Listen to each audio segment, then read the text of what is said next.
Hi, hello, good morning, good afternoon, good evening, everyone. My name is Blossom and welcome again to my universe. So, ayun na nga guys, for today's planet.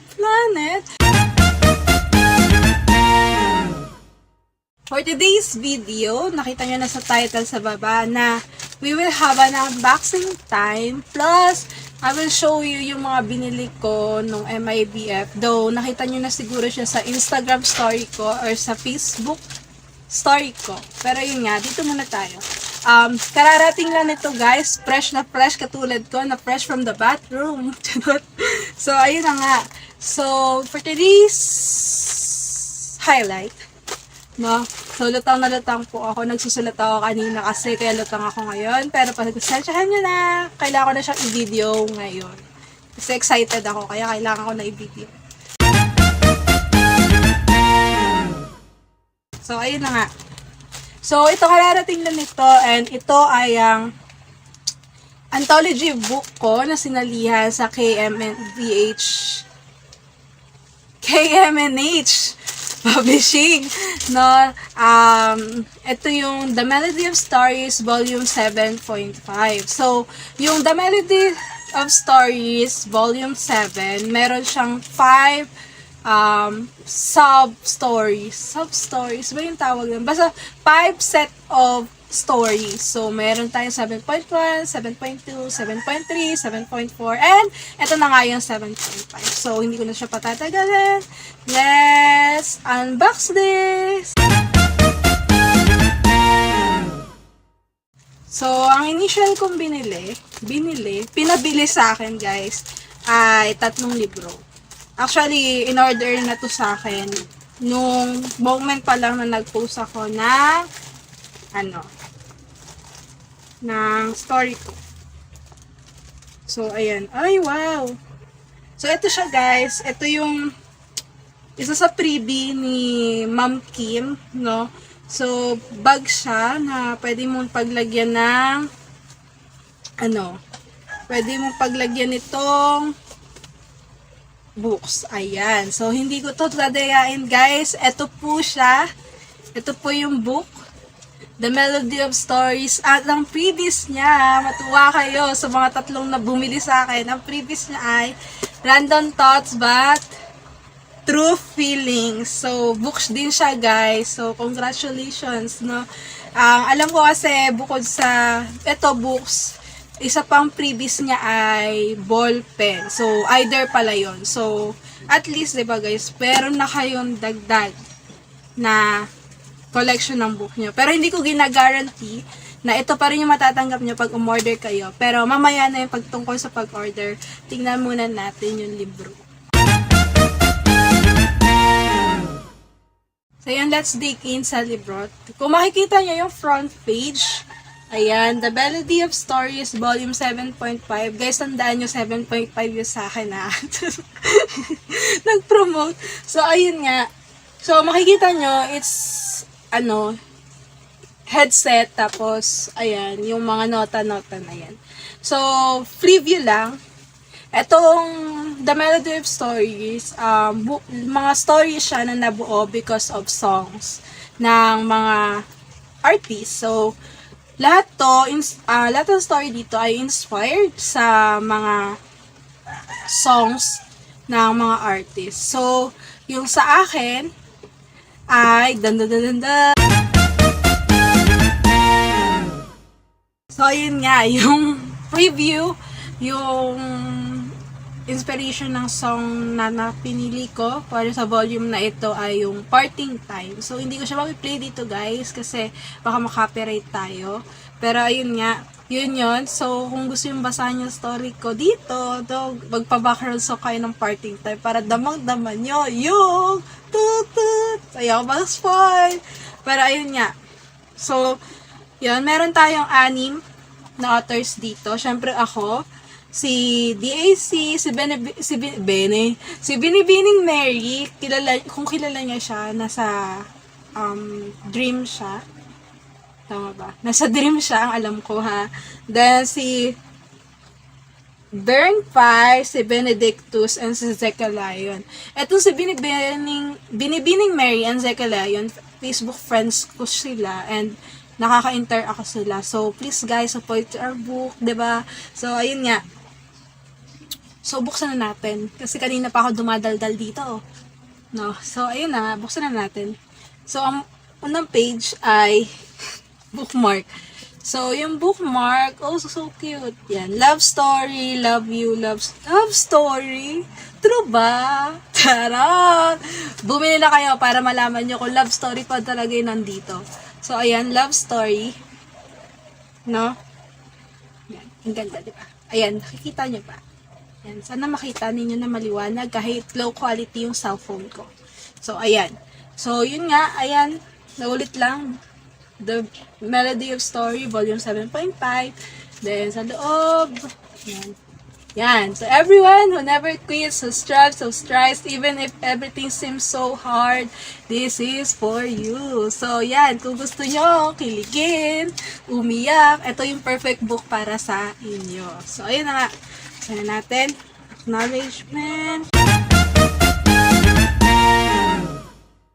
So, yun pala guys. Yan.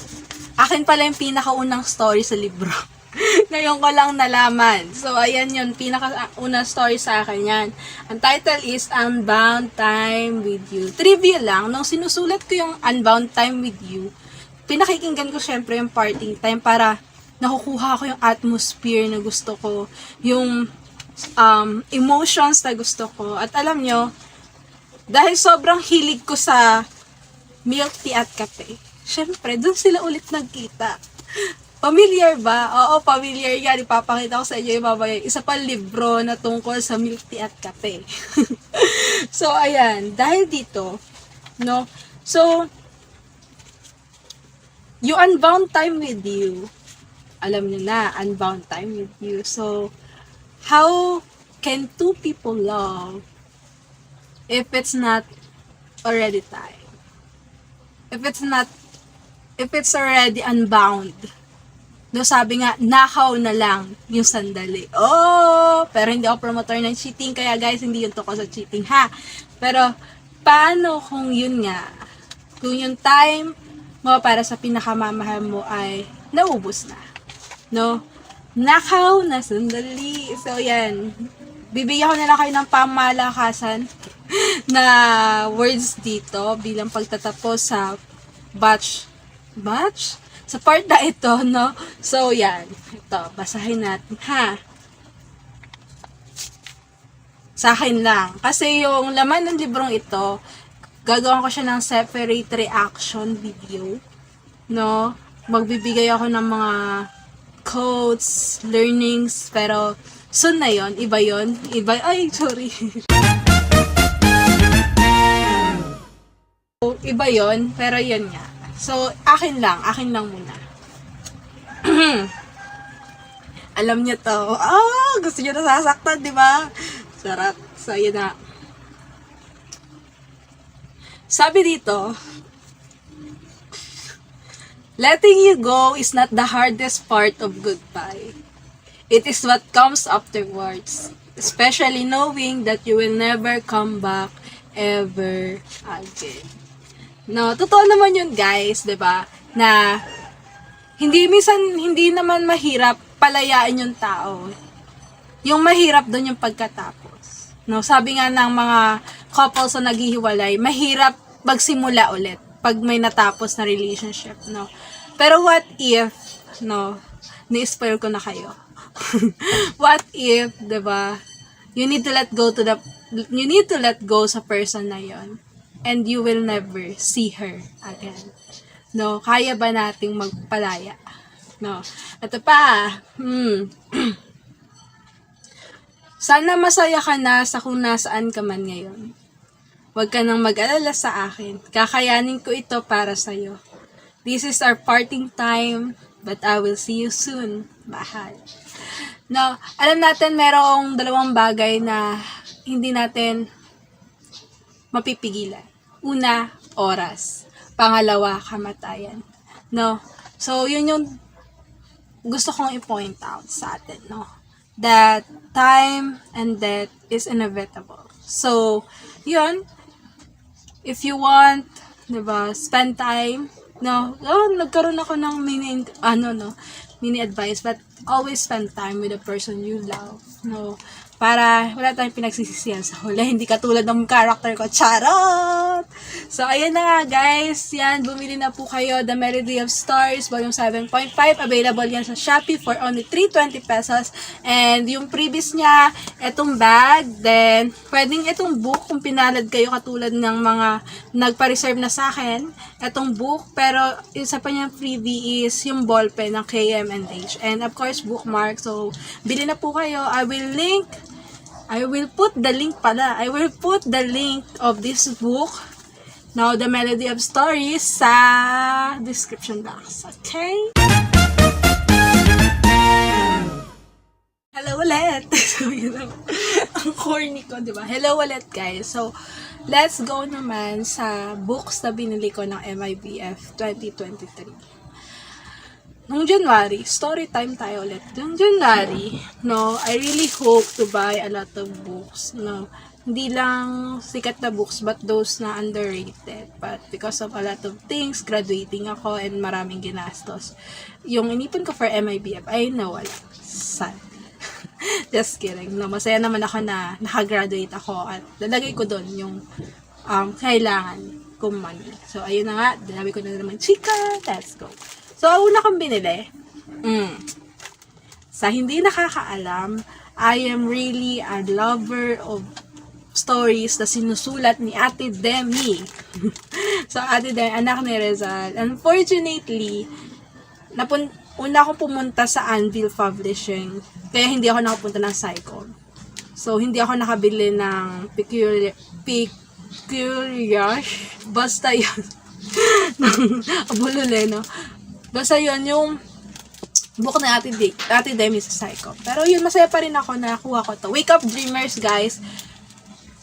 Gustong-gusto ko tong basahin sa Wattpad. Pero sabi ko, gusto kong basahin siya na naka-physical book para mas dama ko. Awan ko, Marte lang talaga ako. Pero yun nga, babasahin ko siya, guys. Hindi ko pa siya nababasa. And, ayun, nung binili ko to, eto lang talaga siya. Wala siyang bookmarks. Pero okay lang, marami naman ako nakuhang bookmark. Ito yung ginagamit kong bookmark dito sa Wake Up Dreamers. Privy to niyang iMac. So, yun. So, alam yun ako, saan ako pumunta sa sunod.